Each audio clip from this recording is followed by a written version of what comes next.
आखिरी एपिसोड में क्या होने जा रहा है? मेरा ख्याल है, मेरा ज़ाती राय है, क्या फाय के मार देंगे। अभी आखिरी एपिसोड तो रहती है। नहीं, अब मेरे हिसाब से वाइंड अप हो गया है। मैंने उड़ती उड़ती खबर सुनी है कि आप कमाली करने में इंटरेस्टेड नहीं थे। हाँ, आप ठीक कह रही हैं। यूं कहा जाए कि कमाली गले पड़ गया।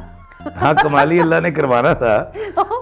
कुछ लोगों की ये बड़ी गलत फहमी होती है कि इफ्तिखार को या आयशा को मैं प्रमोट करूँगा, मैं काम दूंगा या मैंने काम दिया तो ऐसा हुआ। ऐसा नहीं है। मैं आपको बताऊँ, पीटीवी आया करता था ना, तो मैं मोटरसाइकिल के ऊपर आता था और मेरे पास 7 रुपए नहीं होते थे शेव करवाने के। खत करवाने के लिए शेव नहीं जी, शेव उस वक्त नहीं अच्छा। शेव था। दरअसल मैं अपने घर से दूर नहीं रह सकता। मुझे अपने माँ बाप से, बहन भाइयों से, बीवी बच्चों से बेहद मोहब्बत है। बानो कुसियाबा कहती, काका जोर नहीं लाना लिखने लगे। और बहसियत राइटर मैंने हमेशा, क्योंकि आज के बच्चों के लिए स्क्रिप्ट लिखना है, तो मैं आने वाले गाने, ट्रेंडिंग सब कुछ देखता हूँ। अब देखे ना, मेरे पास तुमों में मैंने खलील भाई को हाथ जोड़ के कहा था, पाजी इन्हू ना मारो। इन्हू ना मारो, कोई लोड़ ही नहीं उन्हू लोड़ ही नहीं, उंजी मरिया पे मरिया पे है।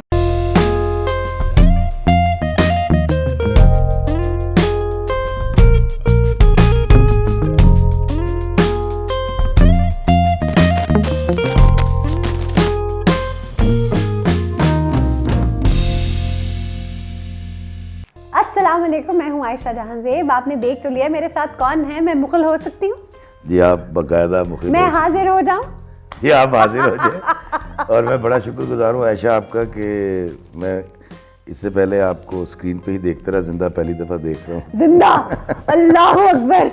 और मुझे बड़ी खुशी हुई है। अच्छा जी। क्योंकि बहुत कम कंपेयर्स हैं फीमेल जो बड़ी तैयारी से आती हैं और बहुत खूबसूरत बातें करती हैं, प्रोग्राम करती हैं। उनमें से एक आप हैं। तो मुझे आपने बुलाया तो इस कदरदानी का बहुत शुक्रगुजार। नहीं, नॉट एट ऑल। इसमें तो the pleasure is all hours. बताइए ये कि इफ्तिखार इफ़ी कौन है? एक सेवक है जिसको बहुत बाद में पता चला, कुछ 35 साल गुजारने के बाद, कि उसको सेवा करनी है और रिज़्क़ के पीछे नहीं भागना और अल्लाह के बंदे की रज़ा के लिए कोशिश करते रहना है, नेक नीयति के साथ। उसकी नीयत अल्लाह को पता हो, बंदा राज़ी हो या ना हो। क्या बात है। किताबें भी लिखी हैं आपने और अब तीसरी किताब भी शाया करने जा रहे हैं। जी हाँ, पहली मेरी किताब चिकड़ छोले है जो रूहानियत पे है। अच्छा, चिकड़ छोले है और रूहानियत पे है। ये कुछ तजाद बहुत ही बड़ा है दोनों में। अच्छा, वो 2-3 चीज़ें उसके अंदर बड़ी मज़ेदार। एक तो शॉर्ट ये है कि आई एम अरबिक ब्लड। अच्छा। तो 400-500 साल से मेरे अजदाद पंजाब में रहते हैं। मुझे लगा कह रहे मैं 400-500 साल पुराना हूँ।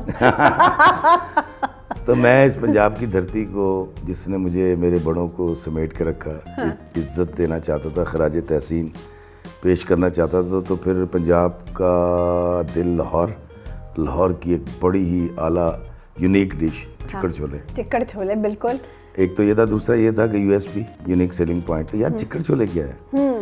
तीसरा ये था कि मैंने मजमून लिखा था 2017 में फेसबुक पे, किसी ने मेरा नाम काट के नीचे शफाक अहमद लिख दिया और वो पूरी दुनिया में वायरल हो गया, जहाँ से मुझे अंदाज़ा हुआ कि यार मैं किताब कंपाइल कर सकता हूँ। मतलब मेरी तहरीर में मेरे बाबे का अंग है।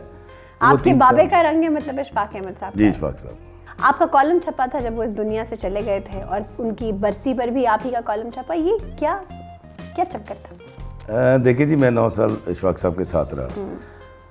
इन शॉर्ट ये कि मैं आया इसलिए था उनके पास कि मैं स्ट्रगल एक्टर था। 2 साल का डिप्लोमा, ट्रेंड एक्टर था, डिप्लोमा लेकर आया था गोश्ते इंस्टीट्यूट से। और थिएटर किया तो हमने फारूक खान लगारी के सामने पहला परफॉर्मेंस दिया रफ़ी पीर थिएटर के साथ। बिल्कुल। जब पीटीवी आया तो काम ही कोई नहीं होते, सानू अंदर कोई नहीं बढ़न देंदा सी। होते बढ़न देंगे नहीं, अब तो खैर अब तो कमाल। अब तो वो दरवाजे भी खुलेंगे आप पर जो पहले कभी नहीं खुले। हाँ, तो वो दरख्त भी काट दिया जिसके साथ हम महीनों खड़े रहते थे और अंदर नहीं जा सकते थे। तो मुझे लगा कि यार शफाक साहब की जितनी इज्जत है, ये शख्स मुझे काम दिलवा सकता है। तो मैं इस नीयत से एक। अच्छा, ये इस लालच में गए थे आप कि शफाक साहब के साथ काम करूंगा ना तो मुझे भी काम मिल जाएगा, किसी को कह देंगे। हाँ। दूसरा ये था, तो उन्होंने कहा किसी को? नहीं, अच्छा हुआ नहीं कहा। अच्छा। हाँ, देखे बाबे जो है वो मछली नहीं देते, वो मछली पकड़ना सिखाते हैं। क्या बात कही आपने। तो दूसरा मेरा ये एतराज़ था, शफाक साहब को मैंने कुछ चीज़ें सुनी थी, तो मैं क्योंकि एक मोहल्ले में रहता था और थोड़ा सा और तरह का मजहबी था, तो मेरे जहन में आया कि यार ये बातें इनको नहीं करनी चाहिए। तो जब उनसे मिला और पूछा तो तब पता लगा नहीं यार, वो जो कह रहे थे वो ठीक कह रहे थे, मेरे अफकार ठीक नहीं। कुछ ऐसी बातें, मतलब उन्होंने एक प्रोग्राम में कहा कि उनसे पूछा गया कि जब आपको कोई दुनिया में रहते हो कोई रिग्रेट कोई, उन्होंने कहा जी वो तो कुछ भी नहीं है, लेकिन जब मरूंगा तो अल्लाह से ज़रूर पूछूंगा कि तूने मुझे पूछे बगैर क्यों पैदा किया, मेरा बाप क्यों बना दिया, और जब मैं जीना चाहूँगा तो मुझे वापस बुला लेगा। तो मुझे लगा था यार ये तो बड़ी अजीब सी बातें हैं। तो बाद में समझ आया कि नहीं यार ये तो अल्लाह का और उनका मामला है, वो जाने, उनका अल्लाह जाने। तो मैं इसलिए भी गया था कि मैं इनके अकायद ठीक करूं। अच्छा, आप उन्हें ठीक करने के थे? लो जी, उस्तादा नु ठीक करन गए। हाँ, नहीं वो फिर क्या हुआ? बस वो ठीक हुए कि नहीं? नहीं सर, वो बाबा जाते जाते रंग के चला गया। और मैंने एक जगह कहा था कि लोहे का जंग और सूफी का रंग एक बार चढ़ जाए तो वो नहीं उतरता। इसमें वो आपको भी अपने जोग में साथ ही मुलविस कर लेते हैं। खैर, मैंने उड़ती उड़ती खबर सुनी है कि आप कमाली करने में इंटरेस्टेड नहीं थे। हाँ, आप ठीक कह रही हैं। दरअसल क्यों? इसकी वजह इसलिए कि वो कैरेक्टर ऐसा था जिसमें शायद आप अनकंफर्टेबल हो रहे थे, या व्हाट वाज द रीजन? शुरू से जो मेरे करैक्टर है, पहले तो मुझे छोटे छोटे रोल मिलते थे पीटीवी में, डमी, कहीं नारे लगा रहा है, कहीं हार पहना रहा है, कहीं खड़ा हुआ है, बड़े डमी रोल किए मैंने।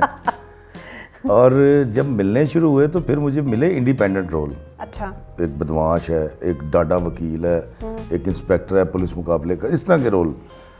इससे पहले मुझे अभी 2 साल पहले चला गुल्लू बादशाह इनकार ड्रामे में, बड़ा पजीराई मिली और बड़ा हिट हुआ।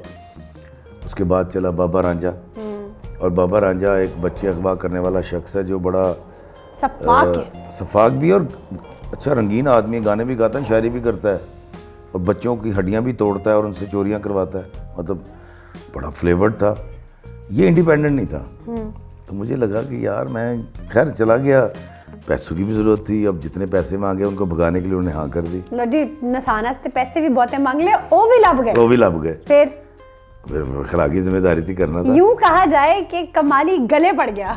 हाँ, कमाली अल्लाह ने करवाना था। तो जब मैं सेट पे गया तो मुझे हाशिम नदीम साहब उस दिन आए हुए थे, बल्कि उस रात उन्होंने मेरा डिनर भी किया था। तो हाशिम साहब कोयटा से आए हुए थे, राइटर इसके। तो उन्होंने मुझे कहा कि यार इफ़ी भाई आप बड़ी मुश्किल से हमारे हाथ आए हैं। उससे पहले हुआ ये था, आयशा मैं आपको बताता हूँ, कुछ शिकायत नहीं कर रहा, अल्लाह मुझे माफ़ करे, मैं कभी शिकायत नहीं करता। मुझे कास्ट किया गया था 2.5-3 साल पहले खुदा और मोहब्बत में। अच्छा, सीजन 1 के 2 3, ये जो अच्छा, अभी चला 3 है या 2 है जो भी चला है, 3 चला है। उसके अंदर जो फिरोज का जो मेंटोर है, अच्छा, तो वो उसके लिए कास्ट किया गया था। लेकिन सारी चीज़ें तय हो गई और डायरेक्टर साहब ने जब मुझसे चैटिंग शुरू की तो मुझे अंदाज़ा हो गया यार ये मेरे साथ काम नहीं करेगा। क्योंकि वो सवाल ऐसे कर रहा था कि आपको एडवांस मिल गया, आपने कितना एडवांस लिया है, पैसे तय हो गए, डेट्स, ये उसकी बनती नहीं थी। तो मुझे लग गया था पता कि ये नहीं करेगा। और फिर उसके बाद उसने अपने दोस्त को ही करवाया वो रोल, मैं नाम नहीं लूँगा, आप भी ना लें। अच्छा जी। तो उसने अपने दोस्त को करवाया। ओके, कोई बात नहीं। उसके बाद जब रक्से बिस्मिल आया, सरंगा का रोल मेरा था, और जब मैं ट्रैवल कर रहा था टूवर्ड्स कराची तो मैं सातकबा जाके बीमार हो गया, मुझे वो छोड़ना पड़ा, मैं वापस आ गया। ओए होए होए। और आप ये देखें, जिसने भी सुना उन्होंने कहा यार वो वाला मेंटोर वाला और ये सारंगा, यार इफ़ी साहब अगर आपने किए होते तो पत्नी कौन सी शोहरत आज आ जानी थी और पत्नी किस्मत की देवी मेहरबान हो जाती। मैं उन सबसे ये कहा करता था, मैं कहता यार वो मेरे नहीं थे, जो मेरा है वो मेरे पास है। दरअसल देखिए बात ये है कि लोग ये समझते नहीं हैं कि जो रिस्क है, शोहरत है, वो आपको मौत की तरह ढूंढती है। जब जहां आपको मिलनी है वो तब वहां आपको मिल जानी है। कुछ इदारे ये समझते हैं या कुछ प्रोड्यूसर ये समझते हैं, कुछ लोगों की ये बड़ी गलत फहमी होती है कि इफ्तिखार को या आयशा को मैं प्रमोट करूंगा, मैं काम दूंगा या मैंने काम दिया तो ऐसा हुआ। ऐसा नहीं है। मैं आपको बताऊं, मैं इस चीज़ों को देखें, आयशा मैं जब पीटीवी आया करता था ना तो मैं मोटरसाइकिल के ऊपर आता था और मेरे पास 7 रुपए नहीं होते थे शेव करवाने के, खत करवाने के लिए। शेव नहीं जी, शेव उस वक्त नहीं शेव था। अच्छा। पूरे मेरे बाल थे। और मैं डिप्लोमा लेकर आया था, ट्रेंड एक्टर था, रफ़ी पीर थिएटर का, कि जिसको आप बोले दें तो वो ऐसा बोले कि कोई रीजन नहीं थी कि काम ना मिला। नहीं मिला। वो जब 10 साल काम नहीं मिला, उस 10 साल में पढ़ता रहा। उससे पहले भी पढ़ रहा था, गैर निसाबी किताब उसमें ही पढ़ता रहा। बाबा जी की सहायता रही, बाबा जी के साथ लगे रहे। तो एक दफ़ा बाबा जी ने मुझसे लिखवाया, पीटीवी ने बाबा जी के कहने पे 2 स्क्रिप्ट लिखवाए, बल्कि बाबा जी के कहने पे नहीं, रूही जहाँ साहिबा के कहने पे मुझसे 2 स्क्रिप्ट लिखवाए गए। एक आज का खेल था उर्दू 40 मिनट का, और एक आज दी कहानी, उसमें शाम सवेर के नाम से हुआ करती थी। बड़े अच्छे हुए, पास हो गए, बने नहीं। तो एक दिन इशफाक साहब वापस जा रहे थे जाविया से, तो मैं गाड़ी तक छोड़ने गया, तो मैंने उनसे कहा, मैं कहते वो की बनया तेरे ड्रामे का? मैं कहा बाबा जी को बना ही नहीं रहा। कहते चल कोई गल नहीं, लिखी जा ते रखी जा। व्हाट डू यू मीन, फिर क्या होगा? कहता लिखी जा ते रखी जा, तेरे स्क्रिप्ट तेरे नाल बड़े हो जाएंगे। और आप यकीन कीजिए ऐसा ही हुआ। मैं आज सोचता हूँ कि इफ्तिखार इफ़ी अगर 10 साल पहले, मतलब राइटिंग के पीरियड से स्टार्ट होने से 10 साल पहले अगर मुझे एक्टिंग का काम मिल जाता तो मैं राइटर ना होता, कभी ना आती। हाँ, और राइटर ना होता तो इतना खुशहाल ना होता। सही बात है, क्योंकि राइटिंग में सबसे ज़्यादा पैसे हैं, सबसे ज़्यादा पहले पैसे मिलते भी राइटर को हैं। बिल्कुल। तो आप तो स्टार्ट में पैसे लेके आराम से बैठे थे, ड्रामा बने ना बने, बन जाए तो चले, ना चले आपकी सरदर्द नहीं होती। और अल्लाह का शुक्र है मैं आज उस पीरियड को, जिसको पहले मैं जवानी में कोसा करता था कि देखो यार काम नहीं दिया, तो मैं कहता हूँ यार तेरा शुक्र है या अल्लाह। अभी मैंने पिछले दिन एक वीलॉग बनाया एक साहब के ऊपर, उनका बड़ा दर्द भरी कहानी थी कि 35 साल स्ट्रगल करने के बाद बच्चों ने पाकिस्तान आने से इनकार कर दिया, और अरबपति आदमी है वो। तो मुझे आज से 32 साल पहले वीज़ा नहीं मिला था यूके का, तो मैंने उस वीलॉग में कहा कि अल्लाह तेरा शुक्र है, उस वीज़ा ऑफिसर का शुक्रिया, इसने मुझे 32 साल पहले वीज़ा नहीं दिया था, मैं तो दौड़ जाना सी थे। सही बात। और फिर आज मैं उसकी जगह कह रहा होता कि पुत्रो आओ चलिए पाकिस्तान जाके, वो कहते तुझी जाके मर जा, सी क्यों चाहिए। सही बात, जो लोगों के साथ होता है। तो बाज़ औक़ात हमें बहुत सारी चीज़ें आयशा वक्त पे नहीं समझ आ रही, बिल्कुल सही कह रहे हैं, बाद में समझ आती हैं। कमाली मुझे उस वक्त नहीं समझ आया था, मैंने कर लिया ऐसे, यार पैसे ही मिल रहे हैं, शोहरत मिलेगी। और आपको बताता हूँ मज़े की बात। अच्छा सॉरी आपकी बात काट रही हूँ, कता कलामी माफ़। पहले ये बताइए कि ये जो उस कैरेक्टर के अंदर एक आंखों में नमी और उदासी थी, ये आपने तारी की थी, आ गई थी, या मतलब थिएटर के आप आर्टिस्ट हैं, यकीनन आप करते होंगे ये सब, but how was it possible, कैसे किया आप, वो उदासी कैसे लाए? अच्छा वो आपने पकड़ ली, बड़ा मज़ेदार बात है और मैं आपको दाद दूंगा, बड़ी बारीक चीज़ पकड़ी है आपने। दरअसल मैं अपने घर से दूर नहीं रह सकता, मुझे अपने माँ बाप से, बहन भाइयों से, बीवी बच्चों से बेहद मोहब्बत है। अच्छा। मैं पाकिस्तान से बाहर 19 दिन से ज़्यादा नहीं रहता। 19 दिन की इनकी एक्सपायरी डेट है। 20 भी नहीं कभी हुए। 19 दिन के अंदर अंदर money back guarantee, money back guarantee, बंदा बैक गारंटी।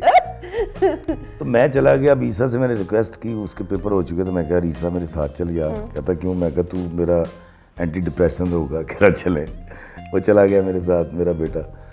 अब उसकी वजह से उसमें मुझे मेरी माँ भी नज़र आती है, मेरा बाप भी नज़र आता है, मेरी बीवी भी नज़र आती है उसके अंदर, ऑल इन वन। 2008 की एक रात थी जो मेरी ज़िंदगी में आई और वो गुजर गई, और उसने मुझे जीना भी सिखा दिया, मुझे बहुत सारी चीज़ें भी समझ आ गई। मैंने अपने इन हाथों से आयशा करोड़ों रुपए लिख कर कमाए हैं। मतलब आपको बताता हूँ, मैंने नागन 1 करोड़ 11 लाख में लिखा था। मैं पाकिस्तान में एक प्रोजेक्ट से सबसे ज़्यादा पैसे लेने वाला राइटर हूँ, खर्च भी दिए, मैं रखता नहीं हूँ। मैं चौसे आम के दरख्त को देख के मैंने ये सीखा कि वो हर साल सारा फल आपको दे देता है, अल्लाह उससे अगले साल उसको दुगना फल देता है, दुगना 3 गुना। तो इंसान की जेब भी ऐसे ही है। तो मेरा वो है जो मैंने खा लिया, अपने पे लगा लिया, अल्लाह के नाम पे दे दिया, बांट दिया, यूज़ कर लिया। मैं क्यों सोचा यार मेरे बाद मेरे बच्चों की 1 कनाल की कोठी हो, मेरे बच्चे नहीं यार, मैं कफ़ील हूँ जब तक मैं ज़िंदा हूँ।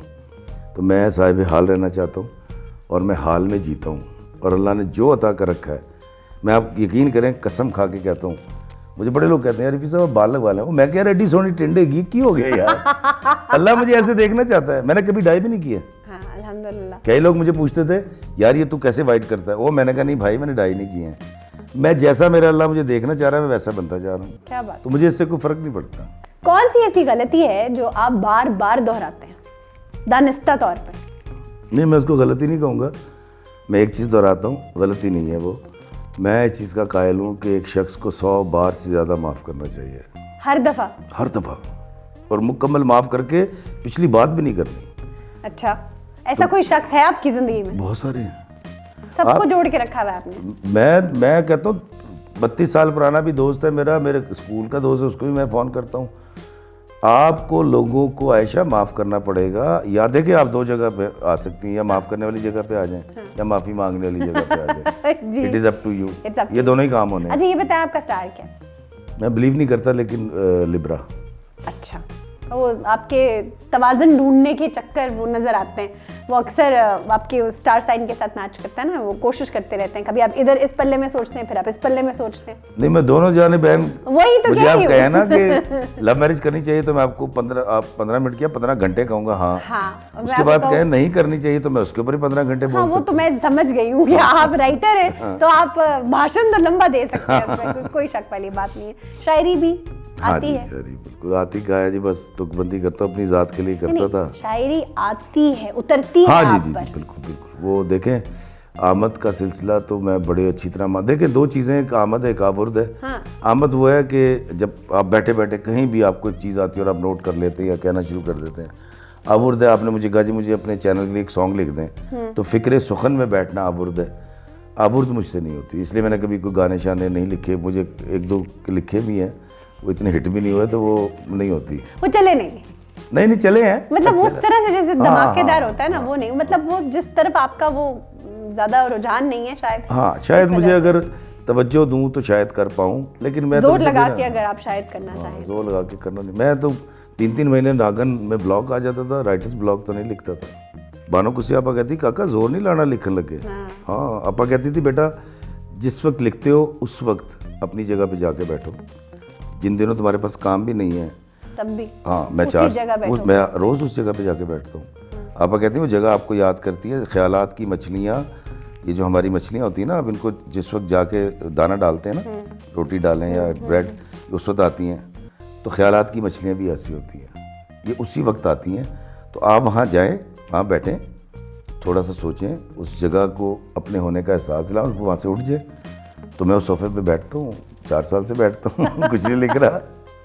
ठीक है, पिछले 4 साल से कुछ नहीं लिख रहे? बेरोजगार हूँ। अच्छा, ऐसे होते हैं बेरोजगार जो इतना टॉप हिट ड्रामा दे दें? नहीं, इसके तो आप ठीक कह रही हैं। दरअसल मैंने पिछले 4 साल में 3 कैरेक्टर किए हैं, गुल्लू बादशाह किया, बाबा रांझा किया और कमाली किया। तो मेरी कोई इतना ज़्यादा मैंने काम सबसे फेवरेट तीनों में से कौन सा रहा? सबसे मुश्किल तरीन एक सीन था बाबा रांझा का, जिसमें एक्टिंग के 3 स्कूल ऑफ थॉट हैं, और मैं समझाने के लिए लोगों को अभी बता देता हूँ, अभी समझ जाएंगे सारे, बल्कि अच्छा ये बात आगे जानी चाहिए। आपने अगर मुग़ल आज़म देखी है, मुग़ल आज़म में जो दुर्गा खोटे ने रोल किया है जोधाबाई का, बाहर ले जाए इसको मेरी आंखों के सामने से, कहीं इसको मेरी नज़र न लग जाए, मैलो। एक है बाखुदा हम मोहब्बत के दुश्मन नहीं, असूलों के गुलाम हैं, रिवायती थिएटर। एक सलीम का रोल है, सब्र मैं करूं कि जिसकी दुनिया लूट ली गई, और सब्र वो ना करें कि जिनके सिर्फ शौक़ बादशाही को ठेस पहुंची है। 3 स्कूल हैं एक्टिंग के, लिखे भी ऐसे ही जाते हैं, इनकी डायरेक्शन भी ऐसे होती है, और ये परफॉर्म भी ऐसे ही किए जाते हैं। तो वो मतलब मैं कभी कभी लिखता हूँ अपने ड्रामा, जो मैंने करमजली में एक बड़ा मज़ेदार एक सीक्वेंस लिखा था, तो यही 3 स्कूल हैं। बाबा रांझा का एक रोल सीन है जिसके अंदर वो आता है, वो बच्चे को कीमा खिला रहा है और वारदात डालने का तरीका बता रहा है। ये तीनों स्कूल मैंने परफॉर्म किए, और इस तरह से स्विच करता है वो कि अगर आप देखें तो आप कहेंगे कि वाकई। और जब हमने किया था, काशिम निसार डायरेक्टर था, 6 घंटे में रिकॉर्ड हुआ था, और सर्दियाँ थी और मैं गीला हो गया था, और 2.5 घंटे में कुछ नहीं कर सका था, मैं लेट गया था। मैं काशिम यार उनका काम नहीं हो रहा, ठहर जा।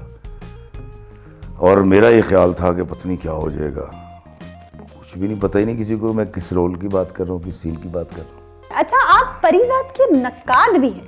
ऐसा पहली बार हुआ है कि खुद बीच में काम करने वाले इतने बड़े प्रोजेक्ट के बीच में से आप ही क्रिटिसिज्म भी करते हैं, क्यों? देखें, मैं क्योंकि राइटर हूँ, और बहसियत राइटर मैंने हमेशा, क्योंकि आज के बच्चों के लिए स्क्रिप्ट लिखना है, तो मैं आने वाले गाने, ट्रेंडिंग सब कुछ देखता हूँ। अब तो मेरे 2 सपोर्टर जवान हो गए, अली और ईसा, एक 19 साल का, एक 20 साल का, तो वो ही मुझे बताते रहते हैं।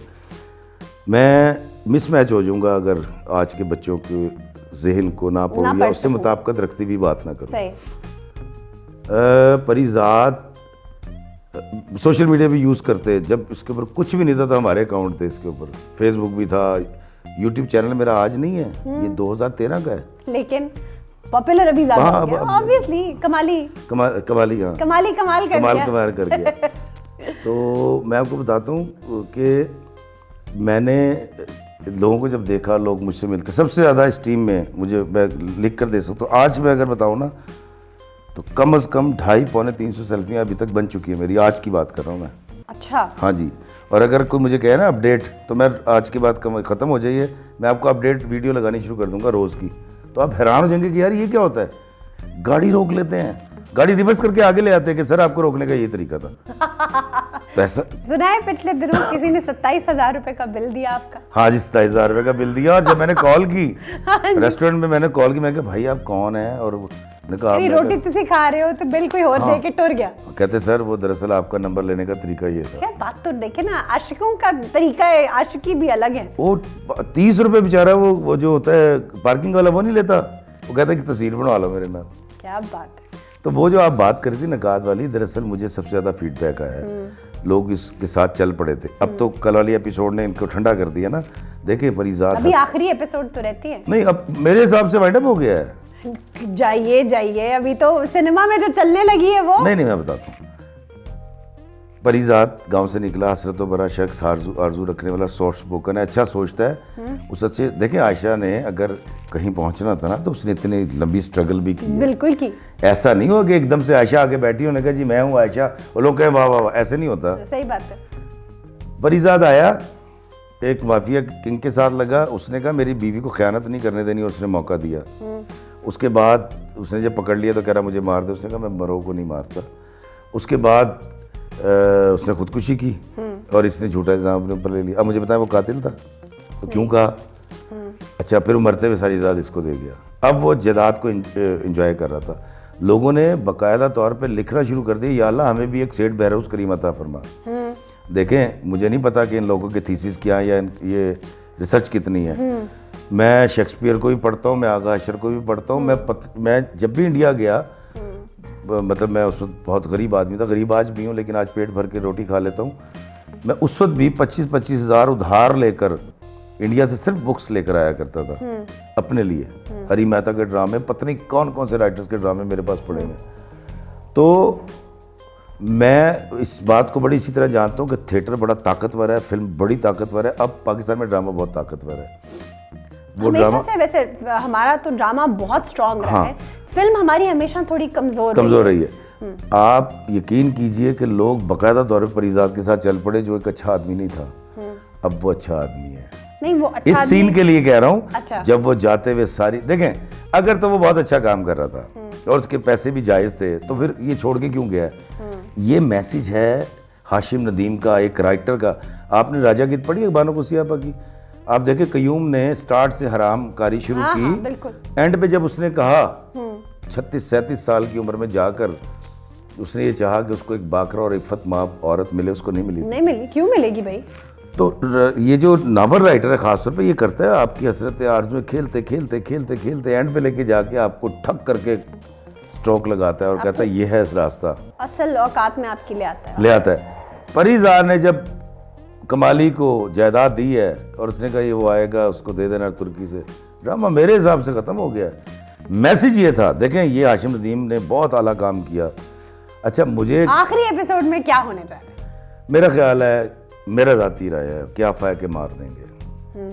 उसके पीछे 2-3 रीज़न हैं। एक तो ये असल नावल में ऐसे हुआ था।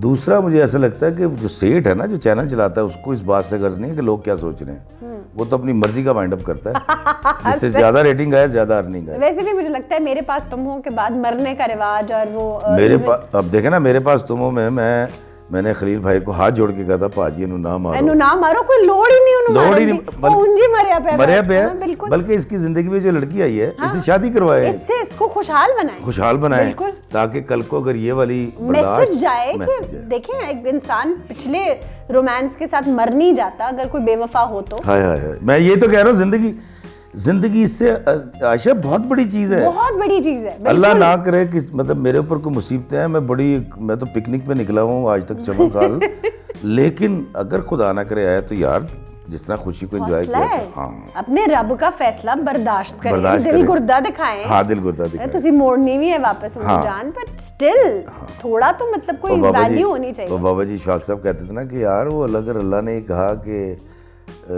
तू मेरी जो मैंने तुझे सादगी और मासूमियत दी थी वो दे दे, जन्नत में चला जा, तो हम अल्लाह को क्या कहेंगे? हम तो कहेंगे जी हमने तो बड़ी मुश्किल से आयशा जहाँ से बनी थी, मैं बड़ी मुश्किल से कमाली बना था, मैंने तो बड़ी मुश्किल से MA किया था, मैंने बड़ी मुश्किल से कोठी ली थी 6 करोड़ की, तो वो तो मासूमियत तो मेरे पास नहीं रही।